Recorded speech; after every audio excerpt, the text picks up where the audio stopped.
Ladies and gentlemen, we meet again towards Parashat Bo for a short and sweet idea, which brings us back actually to the very first Rashi, his commentary on the very first pasuk in the Torah. Rashi asks the following question in the very beginning of Bereshit. He says, why does the Torah start with Bereshit and the story of creation? Torah is a book of laws. And therefore, it should have started with our parasha, Parashat Bo. Parashat Bo has 20 mitzvot in it. Until now, from the beginning of Bereshit, until now, we've only had 3 mitzvot.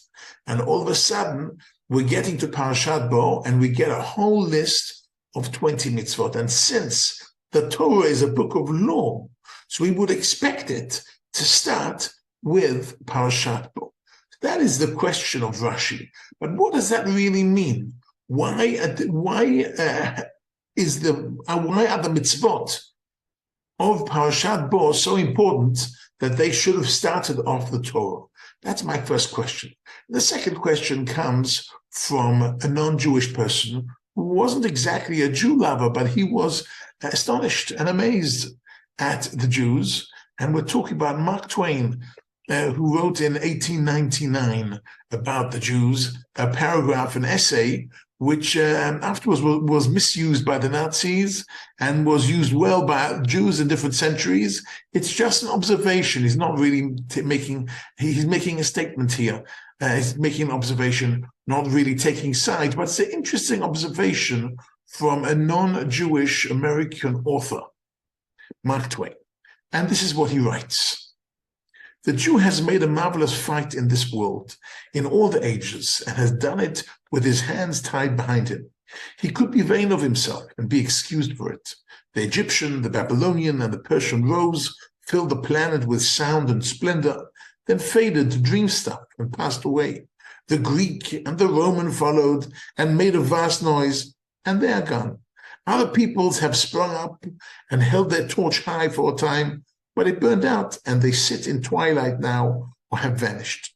The Jew saw them all, beat them all, and is now what he always was, exhibiting no decadence, no infirmities of age, no weakening of his parts, no slowing of his energies, no dulling of his alert and aggressive mind. All things are mortal but the Jew. All other forces pass, but he remains. What is the secret of his immortality? It's a very interesting question. What is the secret of Netzach Israel? What is the secret of the immortality of the Jewish people? And to understand that, I have to go into a philosophical debate, a well-known philosophical debate and analysis, which says the following, already from the days of the Greeks, Greek philosophy. The whole world is divided into basically 2 elements of time and elements of space. And when they work together, they create new realities. For instance, if I pick up this chair that I'm showing you now, this chair, somebody took pieces of space, a bit of plastic, a bit of wood, pieces in space, invested some time in it with a hammer, with a bit of whatever, with a certain equipment. And because the person invested time in this wood and this plastic, and with a bit of talent, he managed to create this chair. That means every element we have in the world, whether it is a house, a table, a chair, a computer, an automobile, whatever it might be, it's pieces of material that have been frozen in a moment of time, at a certain time in history. Somebody took a piece of glass, a bit of rubber, and a bit of metal, and put it together and created an automobile, a car. As some people took a few bricks and put them together and created a house. But it happened it was the investment of time with in a certain place, an important space, in certain materials, and therefore everything we have in the world is a frozen moment in time and space. That is the philosophical look at the world. But then the question is, how do we analyze one opposite that? What is more important, time or space? So we usually think that we go to work every day of the week, which means we spend time to get money, and with the money we buy a new house, a new car, a new chair, a new table, and so we spend time to gain space. And that is really what the whole world looks at time and space, saying time is money, and therefore I don't want to waste my time because I'm wasting money, and therefore in the equation between time and money,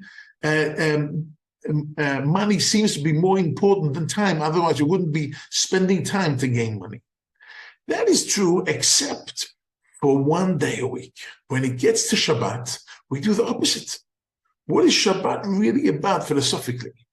We have to cook before Shabbat. We have to buy nice clothing for Shabbat, and we have to prepare everything for Shabbat. And we actually spend money. We spend material. We spend space to gain quality time. That means a piece of holy time, sanctity in time, quality time is worth more than money. And that is a new idea. It's a new idea. And therefore, ladies and gentlemen, when Rome was destroyed, which is a piece of space at the end of the Romans, when Athens was destroyed, even though the Greeks filled the world with splendor, when Athens was destroyed, there are no more Greeks. When Jerusalem is destroyed, there are still Jews. Why? Because we have something more important than the sanctity of space. We have the sanctity of time. We could take Shabbat with us to Babylonia. We could take Shabbat with us to France and to Europe and to Russia and to America and to Australia. Shabbat we could take with us. Shabbat is stronger. To the sanctity of time overrides the sanctity of space. And that's what it says in this week's parasha. In this week's parasha, it says the first mitzvah of the 20 mitzvot that I mentioned, this parasha, HaChodesh Hazeh Lachem Rosh Chodashim. We have to understand we have sanctity in time. And therefore this answers both my questions. Question number one, why did Rashi want to start the whole Torah with this? Because this is the key to our immortality. And therefore, we should have started the Torah with a Chodesh Hazeh Lachem Rosh Chodashim, which is the sanctity of time, which is also the answer to our second question of Mark Twain. What is the secret of Jewish immortality? And the answer is sanctity of time. Our Shabbat, our Chagim, nobody can take away from us. And that is how we've overcome so many enemies. And that's why we are an eternal nation. Netzach Yisrael lo yishaken. Shabbat Shalom.